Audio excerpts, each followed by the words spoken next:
Thank you so much for having me on your show. And also thank you for awarding me as the Senator of the Year. It's quite unfortunate that after such a long break from me being in the studio, this scenario had to bring me in here. And going straight to your first question, which is the allegations, the petition against me on, by a certain northern group, which has to do with the conduct of my office as the chair of the local content committee. I would first say that the allegations are baseless, but in as they are hampering on my integrity, I am glad to throw some light on it. The first allegation there was on the misappropriation of the funds in the account and withholding the interest, as it said. I would like to say this, that when I resumed as chair, I have the bank statement here. It's the Sterling, it's an account under the name Senate Committee on Local Content, and the account is with Sterling Bank, and the account number is 00662082209. And when I resumed as chair of the committee, the account balance was 0. And then gradually, at the time I handed over to the next chairman, the account had 13,649,335 naira and 4 kobo. And I will say this, the first month after my resumption, the clerk of the committee, whose name is well listed there, probably the lady who is behind this petition, Mrs. Edith Aja, she approached me in January and said, oh, the first month's payment has gotten in. And I was like, what do you mean by that? She told me that every month, every committee in the National Assembly receives 950,000 naira as running or operational costs. And so that I said, okay, what is the money supposed to be used for? She said, it's for logistics, mail dispatches, whenever refreshments for meetings that we have, you know, and all that. I said, okay, so if 950,000 naira has hit the account, we are yet to call for any meeting, so I think leave that money there, or is there a problem?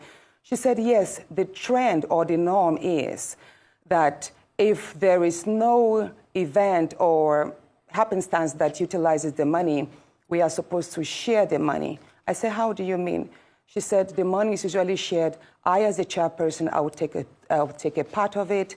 I'll give some to my deputy, and the rest of the money will be shared amongst the staff of the local content committee.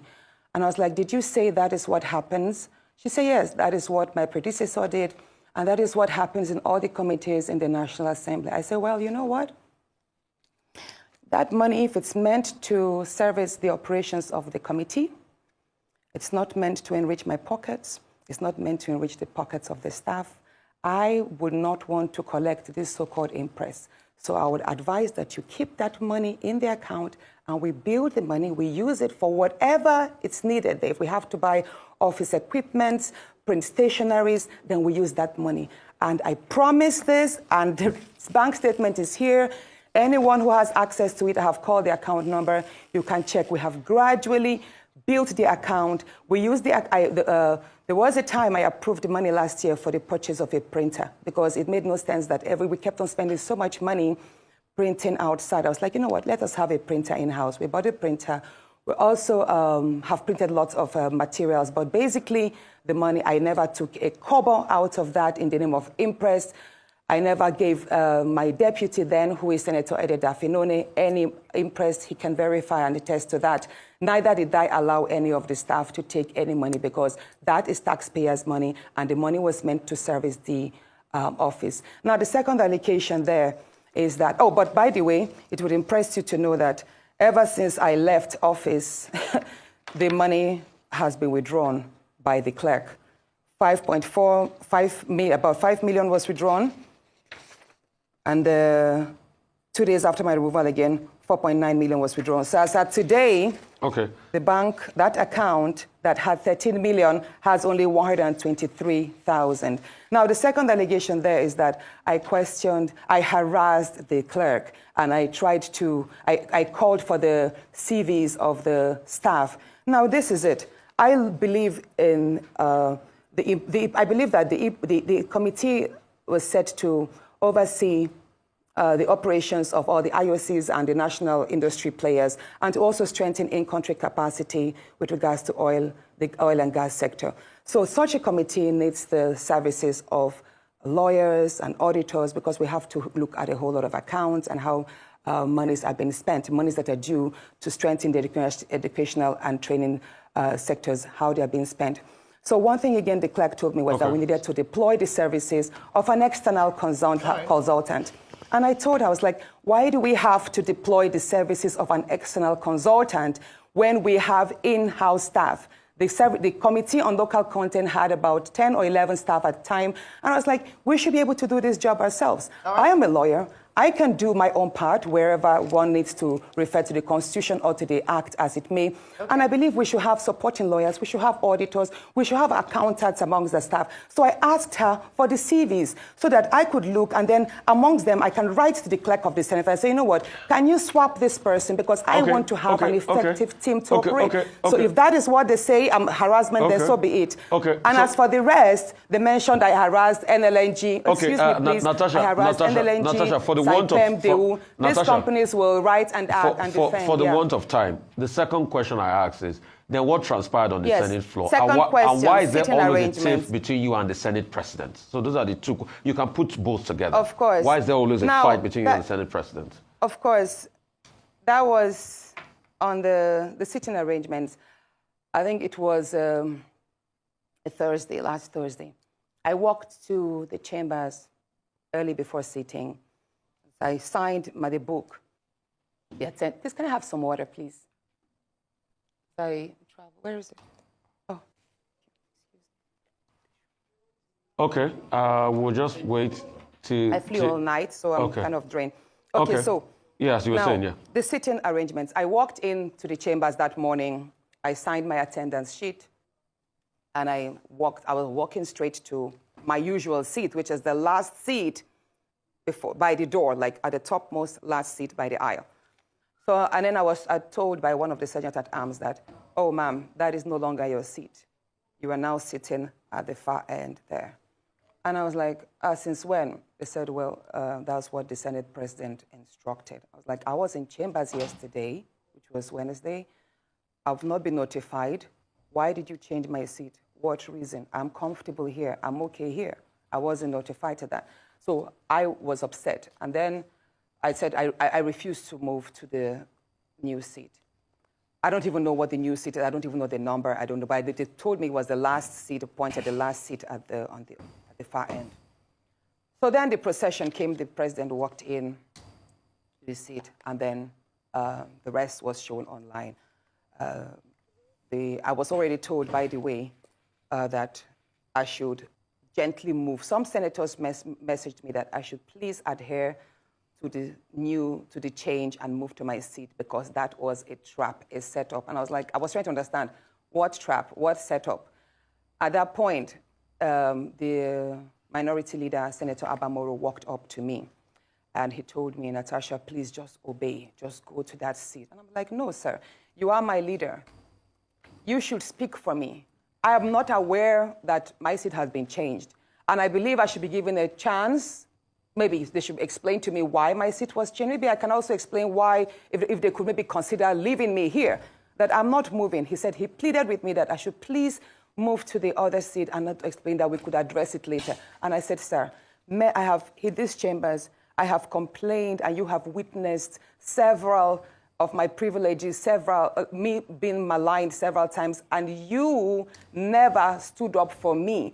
So no, I am not moving there, because I do not trust that if I move, this matter will be addressed. So I am going to raise it on the floor. That was what I told my leader, who is the leader of the minority, Senator Abamoro. And then he walked. So after that, I was about to be Then the minority whip now read the rules that I have broken the Senate rule by not adhering to my seat change. Allocation, and that was when, at the time the Senate president was about to read my seat allocation. At the time the Senate president was about to read, because the next thing he was going to do was to read my suspension because I failed to adhere to that. All but right, he had already Senator made some Natasha. statements that, Senator, the whip was, hold on.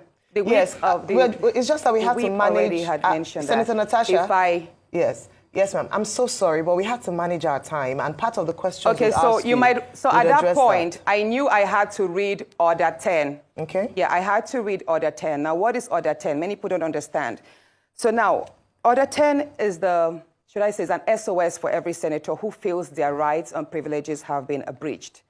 So and permit me to quickly read what Order 10 here means.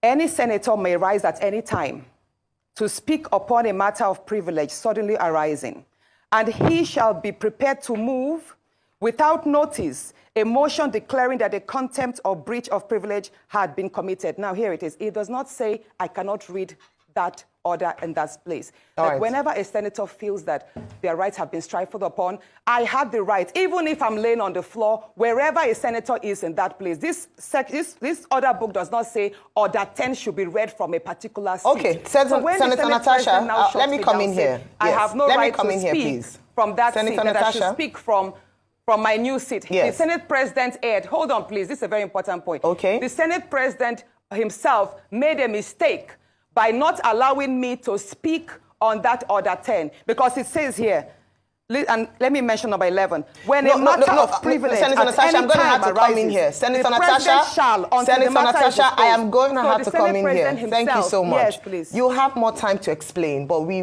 have such limited time and we want to get as much out of this interview as possible. Well, thank you for expressing and opening up your statement. So what I assume from what you said now, because that was the question I was going to ask you, was the Senate Standing Orders, Chapter 362. A senator may only speak from the seat allocated to him, provided that the president of the Senate may change the allocation from time to time. So what you're saying is that Order 10 trumps Order 6.2 in terms of your ability to speak. But you can respond to that after I ask this question. Based on that, you made allegations last week, Thursday, in the chamber saying that you've been maligned. In fact, you said to the Senate president on the floor, in the chambers, that you are not afraid of him. Can you share or expatiate on what you mean by that? And when you had a follow-up interview, you were talking about how some of your privileges were deliberately taken away from you. What was the motive behind this? And then finally, is this exclusive to you alone? Or is it just because, there are many things that have come up because you're a woman, there are only 4 women in the House, you and the Senate President have personal altercations that have now appeared in the chambers. Is this the privileges being withdrawn from you exclusive to you alone, and why do you think that is? Now, thank you. Indeed, the Senate President has the right to allocate seats to every senator, and the senator should speak from that allocated seat. But here it is. I was not about to make a debate. Neither was I about to contribute to a motion. I was reading an SOS, which is a lifeline of any senator. For any senator to have invoked Order 10, that means his privileges were already, or her privileges were already infringed upon and denied. And that can be raised anywhere at any time. So once a senator shouts Order 10, believe me, even if I'm being dragged on the floor and I say Order 10, they are supposed to listen to me. Wherever I sit in that place, that's why he said any senator may rise at any time to speak upon a matter of privilege, suddenly arising, and I should be prepared to move same. So in this part, the Senate President, once I raised Order 10, he ought to have allowed me to speak. And then he could have maybe taken his own discretion to overrule it, or move that complaint to the Ethics and Privileges Committee. But the Senate President failed to do that. Instead, he ordered that the Sergeant at Arms should move me out of the chambers and prepare for my suspension. Okay, next question. Now, you're talking about my outburst. Yes, I did mention. I did mention that my rights in the Senate there, I have been dehumanized, I have been maligned and all what. And that outburst, I believe that the seat change was just the straw that broke the camel's back. A lot has been going on. And you asked, and just going again, trying to mix up the question. Yes, that's fine. Mix with this so I asked you, you made a statement that you've been maligned, you are not afraid of the Senate president, and that I asked if this was exclusive to you alone or if this is a particular trend. Yeah, that outburst, that's what I'm about to explain that. Yes. Yes, so many people do not know what I'm about to say, but I'm going to speak my own truth. And the Senate president is allowed to counter that. It all started on the 8th of December, 2023, which was a day before his birthday and my birthday. We are birthday mates. We were all in Akwa Ibom because he had a big fanfare in the stadium. Myself, my husband, and a few of his close friends, we went to Akwa Ibom. And at first, we were at Ikot Ekpene. We were in his house in Ikot Ekpene. Then we all moved to his house in Uyo, which was about 8 p.m. And he held my hand and said he wanted to show me around his house. My husband was walking behind us, just 3 of us. We're walking around from room to room. He showed me the beautiful interior. This was done by this, by that, this designer here, he bought this from us. Like, oh, it's beautiful. And then I noticed that he hastened his pace while still holding my hand. And my husband was behind, still on his phone, but he was catching up whenever he could. And then he got to this particular sitting room, and he said, "Do you like my house?" I said, "Of course, sir. Every room, beautiful, nice interior, quality taste." He said, "Now that you're a senator, I'm going to create a time for us to come spend quality moments here. You will enjoy it." At that point, I just pulled away, and I was like, I don't really understand what exactly that meant. But then my husband now, when I turned around, I saw my husband was already near me, and the way my husband looked at me and looked at him, I was beginning to wonder, did he hear part of that inciting statements or not? And then the Senate president, too, I saw that he also had that thought, like, did my husband hear the invitation to treat or not? So then the Senate president now said, "Oh, by the way, let me show you my chapel." He has a chapel in his house as well. So while we were going to the chapel, we walked in silence and all. So that evening, before we left the Senate president's house at about 11 midnight to the 4 points in Ikot Ekpene. And my husband asked me, "Natasha, what did the Senate president whisper to you? What's he telling you?" I thought, should I tell him that he was speaking about bringing me in here at a special time for us to have a good time? Or should I just kill it there, wrap it as if there was nothing? Because tomorrow was a big day. I know how much my husband adores the Senate president. He loves him as a brother. My husband would do anything to support him. So I told my husband, nothing. I can't remember what I created, but I just gave him some words to manage, to mask what was said. When we laid in bed, I lay to my right, and my husband wrapped his arms around me, and he said, "My love, you can't tell me anything. What did the Senate president tell you?"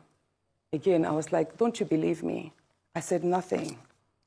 Nothing. Moreover, it's my birthday in a few minutes. Let's just be happy." Then my husband told me he doesn't want to see me travel out of the country alone, and I should not go to the Senate president's house because he has a guest house where many senators do go there, after office to get approvals and all that. So I told him, okay, no problems. That was it. I thought that was going to be the end. But then, in February, I wanted to move a motion. I wanted to move a motion for the investigation on the ills of corrupt practice in Ajakuta Steel Company.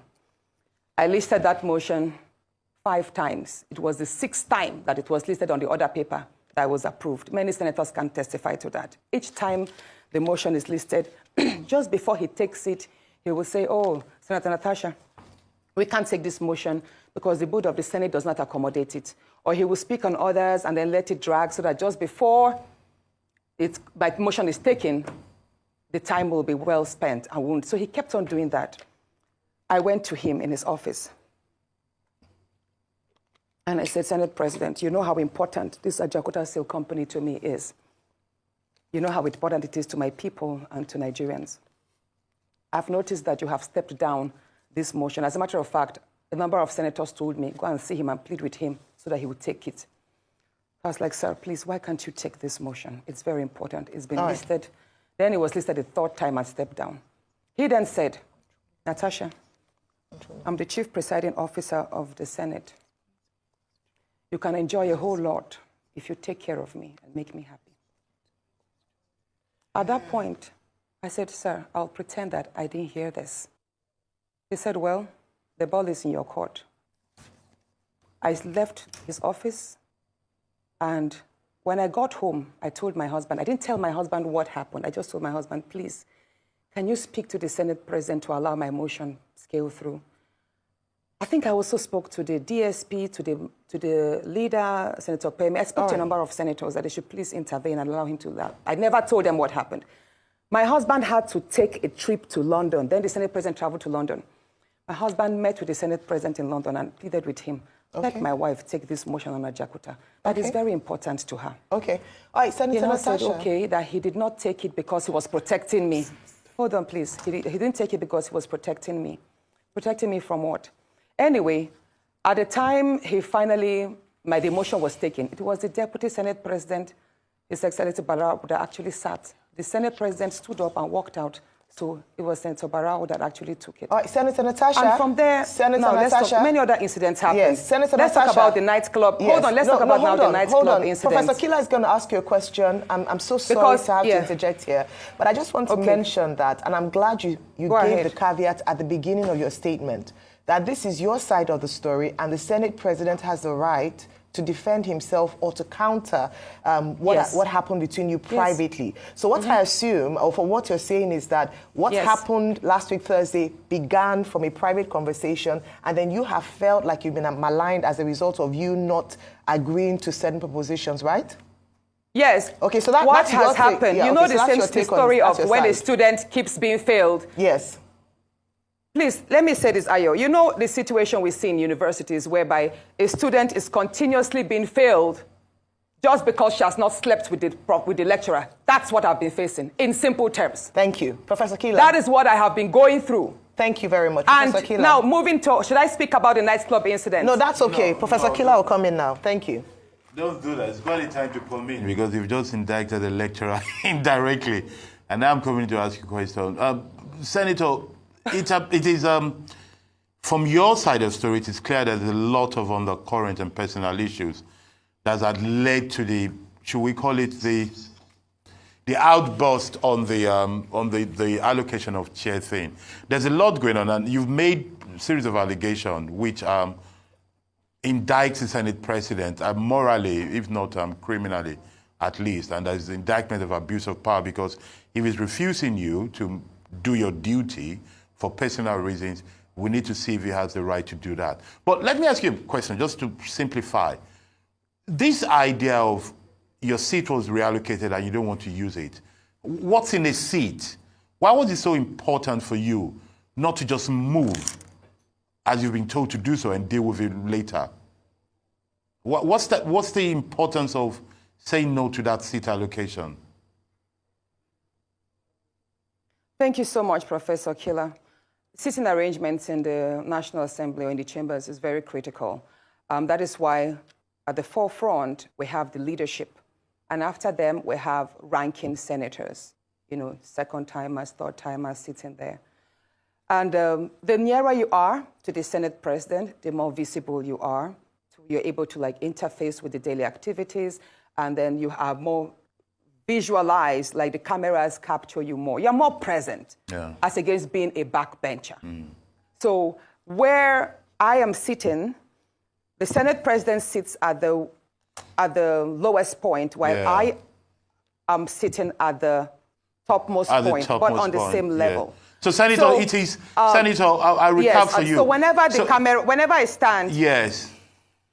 It is safe to say that where I was moved to, yes, you felt they were reducing you. Where the workers, the chamber staff sit. Yes, so you felt they were relegating you. Seat. They were relegating you. If they say, hold on, exactly. Let me say this. Yes. His excuse that it's because there were 2 vacant seats due to the decamping of the senators, right? Yes. And that they had to. Why did they have to pick on me to start the shift? There were other senators that were in front of me that would have filled the seat. Why did it have to be me to fill in the seat at the far corner? But I will say this again.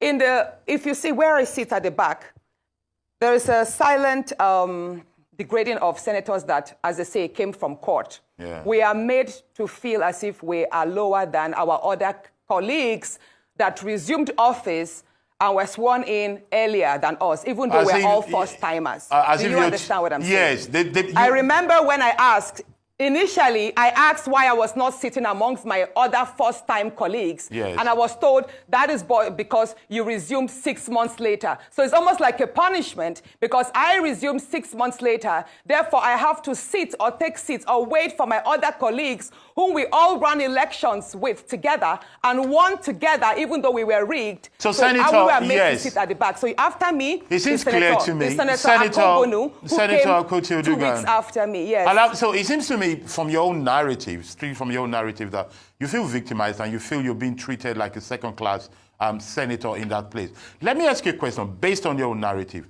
I have a very important... No, but very quickly, you're going to say, let me just ask you just this question. Professor. Yes, just this very question. Do you feel that other senators in that house, male or female or different party, do you feel that they're standing up to what they ought to be doing, or do you feel they are also, with their silence, complicit with your victimization? I want you to judge the whole Senate, 109 men and women. No. You don't feel they're complicit, and you don't want to... Now, here it is. I have enjoyed tremendous support from my colleagues. And the fact that a number of my colleagues have not spoken out publicly in my defense or criticized what has happened does not mean that they do not visit me privately at home or they do not call on me to give me words of encouragement. Why they are yet to come up openly and criticize the activities of the Senate President, probably that's best known to them. However, one question I have been asked a number of times is, why are the women silent? Why are the 3 other women silent? Yeah, so why, Senator? Why do you think they're silent? The day I filed the suit of defamation, the suit that sexual act whereby the Senate President's SLA on new media, Mr. Patrick Mfong, sexualized me by addressing my attire as being transparent and that the only thing I know how to do is to wear pancake to the chambers. So when I filed that suit, Senator Ireti Kingibe, hold on, Senator Ireti Kingibe, Senator Natasha, and Senator we're low on time, 3 women who send messages to me that they do not support the litigation. And none of them have called, apart from Senator Ireti, that called my husband to tell me to withdraw that suit and all that. And my husband charged her that you were the same person who had come to the house to tell him that the ST was hitting on his wife sexually. So why are you now against my wife standing up for her rights? So let me tell you something, Mr. Which nobody knows. No, Mr. Rufai, please allow me to say this, please. Please go ahead. Can I say this? Please please go ahead. Please go ahead, Senator. Please go ahead. Now, at the nightclub incident, I believe that was not a slip of tongue. That was not a slip of tongue. He has a number of times told me that there are various ways we can have fun. If we travel, he has a way of making the whole the house, the space. He can basically create a party in the space. Do you understand? Like a nightclub in the space and would have fun and all of that. So that nightclub incident statement was not a mistake. It was more like out of the abundance of the heart, the mouth speaketh. But let me say this. The day before please, Rufai, let me land. Go ahead, Natasha. Go ahead, Senator. Go ahead. Let me speak, please. Please go ahead. Please go ahead. If you don't want me to speak, I'll walk out and complete this on my Facebook, please. Please go ahead. We're Natasha. Trying to manage time, Senator, but go ahead and finish it quickly. We're trying to manage time, but please go ahead. The night, or should I say that morning, early hours of the morning that he apologized, which was 23rd of July, 2024. That was the morning he apologized. So the night about, I have it printed here, I have the screenshots of the phone call. It was 14 minutes past midnight when my phone rang. The leader of the House called me, Senator Michael Bamidele Okpeyemi called me, and he said, Senator, how are you? I said, I'm fine. He said, you know, in the wake of all of this rancor, if the Senate president goes down, I will go down too. And I said, what do you mean, sir? At that point, I woke my husband up because he had fallen asleep before me. I said, are you calling me to threaten me? I could hear murmurs from the Senate president. I could hear the Senate president's voice at the background because I could tell he was on speakerphone. He said, no, I'm just telling you that, you know, there's a whole lot of attack on the Senate president, and if things go down, if he resigns or something happens, I should know that I'm going to be held responsible, and I also go down. At that point, I started shouting. I was like, you can't call me at midnight and threaten me, sir. You can't do this. And mind you, I was actually surprised because the leader of the House is someone I respect greatly. He's a very good friend. He's a very calm person. And I believe, I'm saying it, that if he actually made those statements, he probably was told to do so. So I dropped the line. And then I dropped the line. The first conversation was just 2 minutes, 33 seconds. Then my phone rang again at 26 minutes past midnight, that same day. And then it was the same call, Senator Okpeyemi's line, but then it was the Senate president's voice. He said, Princess of the Senate. That's how he calls me casually. You know, I've been attacked. My wife has not slept for days. She's been crying. She's received lots of insults, all because of you. I said, no, sir, it's not because of me. It's because of you. I didn't force you to order that statement. And I did not call on the support I received from Nigerian women. So don't blame it on me. Say, no, he's telling me this because the Dane of Agbo, I think he's a king in Agbo in Delta State. So the Dane of Agbo spoke with him and told him that he, that's the Senate president, was the most hated politician in Nigeria at that point. Mind you, that was a few days to the protest. There was this end bad governance protest on the 1st of August, and this incident happened like a week before. So he said the Dane of Agbo told him, Mr. Senate President, you know, your rating is all low. You're one of the worst. You are one of the most hated politicians now. So I would advise, he said the Dane of Agbo advised the Senate President to leave Abuja because if he is caught in the middle of the protest, he could be attacked by the Nigerians. I said, so why are you telling me this, sir? He said he's telling me because he found it insulting that the Dane of Agbo would tell him to leave, to run away, to leave Abuja. And that he's telling me, he said, Natasha, I'm telling you, go and tell them that if anybody over the age of 20 approaches me during the protest, I will what was the word? Hold on. I will take that person down.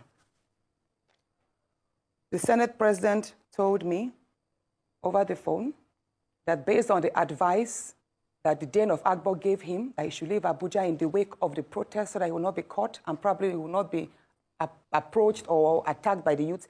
He said, Natasha, I have the capacity. I'm number 3 citizen. If anybody over the age of 20 dares to confront me, I will take that person down. That person should dare me with his life. I said, at that point, I started shouting. I now told my husband, he didn't know the phone was on speakerphone all the while because I'd woken my husband up from the first speaker. I was like, my love, can you hear what he's telling me? This is exactly what he does. At that point, when he knew, he was like, is your husband there? Oh, yeah. I said, yes, sir, my husband is here. And he heard everything. He then told me to pass the phone to my husband. And you know what he said? Immediately, he changed his tone. He was like, oh, Alema, I have a slot for you. For an appointment from Delta State, why don't you bring a nominee? And I took the phone back. I shouted at the Senate President. I said, you can't pacify us. You can't threaten me on one side and then pacify me. Sir, I'm aware, even though the conversations took place on via WhatsApp, I know that the DSS and the NSA's office, they have the tools to extract these phone calls. And Senator I'm going to publish yes, sir. Okay, Senator Natasha, thank you. So and he told me that, well, all you want, hold on, please. He then told me that, all I want is an apology. He would apologize on the floor that morning and that he expects me to accept it. So all that morning, when I walked in, I was already threatened. I was already petrified. This is a man who had already called me at midnight, so I didn't sleep all night. I just had to say okay to his seamless apology. Senator Natasha Akpoti, thank you so much for being here.